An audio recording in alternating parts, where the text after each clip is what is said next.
You wake up a trillionaire, not a billionaire. Not someone with a few hundred million sitting in managed accounts. A trillionaire. 12 zeros. A number so large that the word itself doesn't carry weight until you sit with what it actually means. Your first instinct is ordinary. You check your phone. And that is where ordinary ends. The balance on the screen is not a number your brain processes correctly the first time. You read it again. Then again.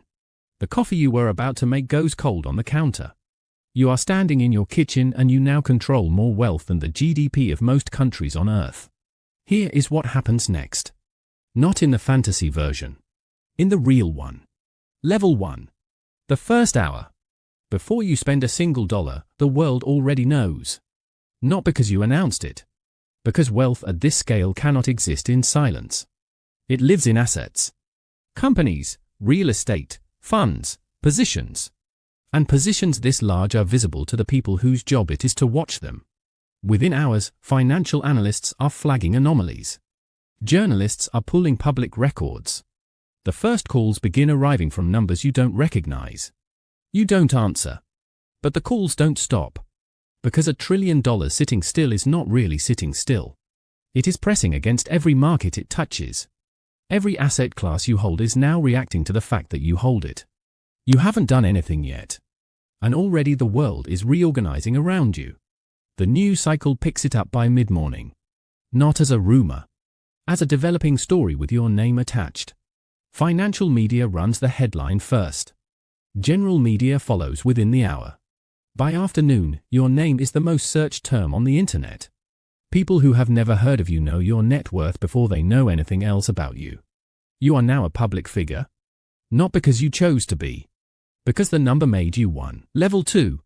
The infrastructure problem. Here is something nobody tells you about extreme wealth. You cannot simply have it. You have to manage it. And managing $1 trillion is itself a full-scale operation. $1 trillion cannot sit in a bank account. No single institution insures it. No single institution could hold it without the deposit itself destabilizing their balance sheet. Your wealth exists across structures. Trusts, holding companies, funds, direct asset ownership. Dozens of legal entities that exist for the sole purpose of containing and protecting what you own. You need people. Not one financial advisor. A team. Tax specialists, estate attorneys, private bankers, risk analysts, compliance officers, security consultants. People whose only job is to manage the management of your money. The irony is immediate. You have more money than you could spend in 10,000 lifetimes. And your first problem is logistics. Your wealth is not freedom yet. It is responsibility at a scale that requires its own organization chart. And the organization itself costs money. Running the infrastructure that manages $1 trillion, the legal structures, the advisory teams, the compliance requirements, the reporting, the security, costs hundreds of millions annually just to maintain. You are spending more on administration than most countries spend on education. And that spending is not optional. It is the cost of holding what you have without losing it to mismanagement, legal exposure, or structural collapse. You own the assets. The assets do not simply sit there. They breathe. They move. They require decisions. And every decision at this scale carries consequences that ripple outward into markets, companies, and the lives of people you will never meet. Level 3. What $1 trillion actually buys. Let's be precise about this. At $1 trillion, your annual return at a conservative 5% is $50 billion per year. That is $136 million per day. $5.7 million per hour. $95,000 per minute. While you sleep, while you eat, while you are reading this, the number grows faster than any human being could spend it intentionally. You could buy every NFL team.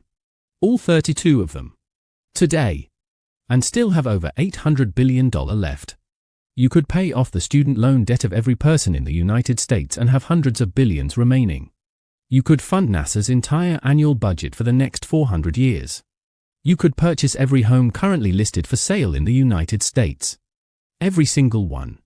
And you would still have capital left over. These are not flexes. They are measurements. Ways of making the number real because the number itself resists being real. $1 trillion is not large in the way that a house is large or a mountain is large. It is large in a way that has no physical reference point. It exists only as abstraction until you translate it into things that exist in the world. And even then, the translation fails. Because the things you could buy don't add up to the number. The number is always larger than the list. This is the first psychological reality of wealth at this scale. It cannot be comprehended. It can only be managed. Level 4. The security question. On day 2, someone you have never met knows your home address. Not a journalist. Not a financial analyst. Someone else. Someone whose interest in your location is not professional. This is not a hypothetical.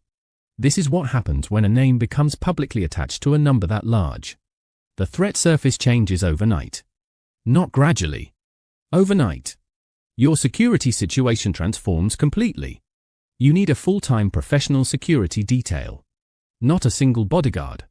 A team operating in shifts, covering your home, your movements, your family, your digital footprint, and your physical infrastructure. Your home address becomes a liability. You begin the process of establishing secure residences under legal structures that separate your name from the property. Your vehicles change. Your routines change.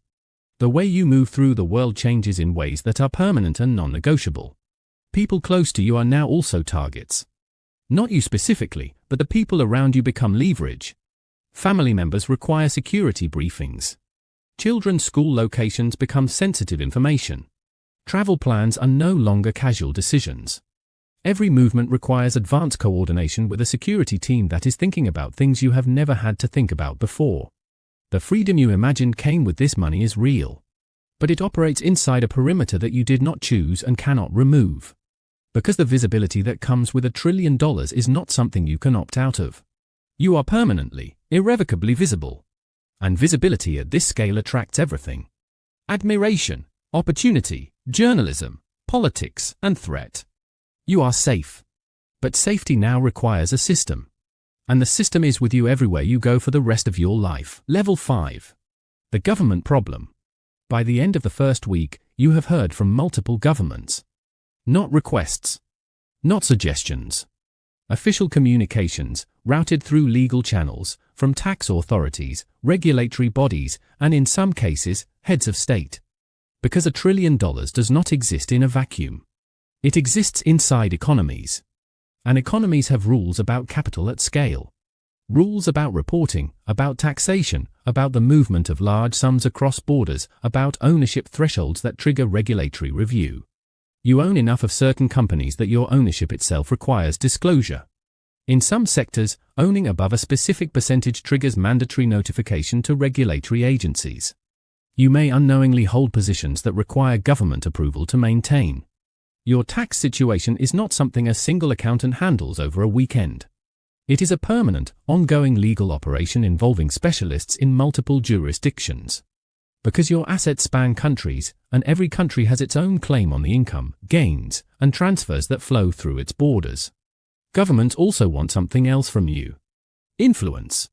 Not corruptly necessarily, though that pressure exists too. But legitimately. Your capital is large enough that where you deploy it affects employment, industry, and economic output in measurable ways. Politicians want to be associated with that. Or they want to regulate it. Sometimes both simultaneously. You are now a geopolitical variable. A factor in decisions made at the national level by people whose constituents will never know your name but will feel the downstream effects of where you choose to invest or divest. You did not run for office. You did not seek this. But your money voted before you did. And the world is responding to that vote whether you cast it intentionally or not. Level 6. The loneliness nobody mentions. 3 weeks in. The calls have not stopped. But the nature of them has shifted. The people calling you now are not strangers. They are people you know. Old friends, distant relatives, former colleagues, people you haven't spoken to in years whose names you recognize but whose faces you are struggling to place. Every conversation has a shape to it. There is warmth at the start. Catching up, shared memories, the texture of a real relationship being reconstructed in real time. And then, always, the turn. The ask. Sometimes direct. Usually not. Usually something softer.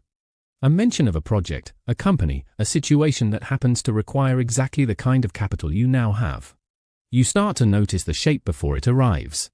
And once you notice it, you cannot stop noticing it. Every conversation becomes something you are analyzing rather than inhabiting. Is this real? Is this the turn? What does this person actually want from me? The people who want nothing from you become the rarest and most valuable people in your life. You count them. You protect access to them. Because they are the only conversations where you can exist without performing, without calculating, without waiting for the shape to appear. New relationships are harder. When people know the number before they know you, they are never fully meeting you. They are meeting the number and constructing a version of you around it. And you can feel it. The slight deference, the careful phrasing, the laughter that comes a half-second too fast. You are surrounded by more people than ever before. And the specific loneliness of that is something no amount of money resolves. Because money did not create the problem. Visibility did.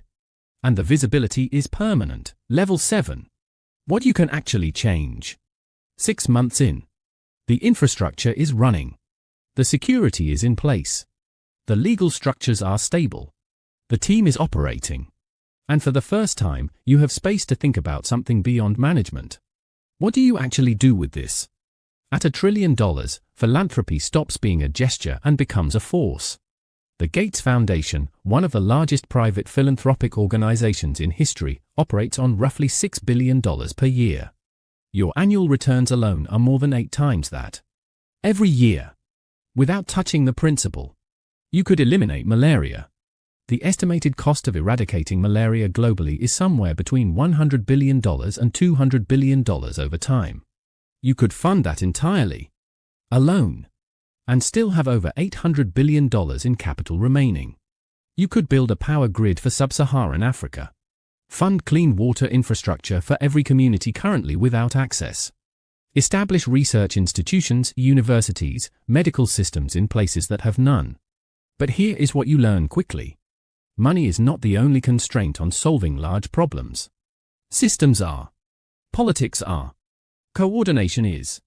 You can fund the solution to a problem and still watch the problem persist because the infrastructure to implement the solution doesn't exist, or the political will to allow it doesn't exist, or the local systems required to sustain it collapse after the funding is deployed. You become a student of implementation. Because you have learned that capital without execution is just a number. And a number, no matter how large, does not build anything on its own. You start making long bets. Not quarterly returns. Decade-long commitments. Funding science that won't produce results for 20 years. Building institutions that won't matter for a generation. Thinking in timeframes that most investors cannot afford to think in because their capital has a shorter horizon than yours. Your horizon is infinite. Because your capital, managed correctly, outlives you. It outlives your children.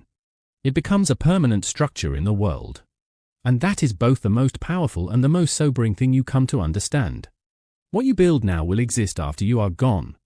The question is what it will be doing when you are no longer here to direct it. Level 8. Who you become. 1 year in. You are not the person who woke up and checked their phone 12 months ago. Not because the money changed you in the way people warn you it will. But because experience changes people, and the experiences of this year have been unlike anything a human life normally contains. You have sat in rooms with heads of state. You have been briefed by intelligence analysts on geopolitical risks to your asset positions.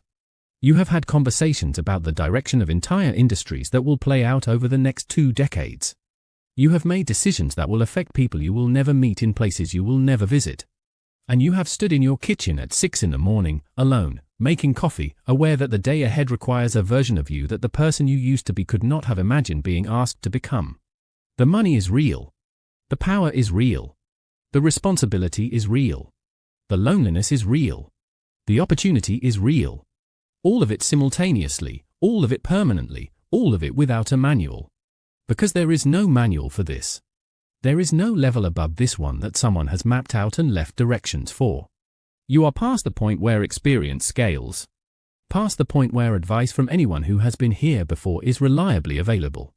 Because almost no one has been here before. You are in territory that human beings have almost never occupied.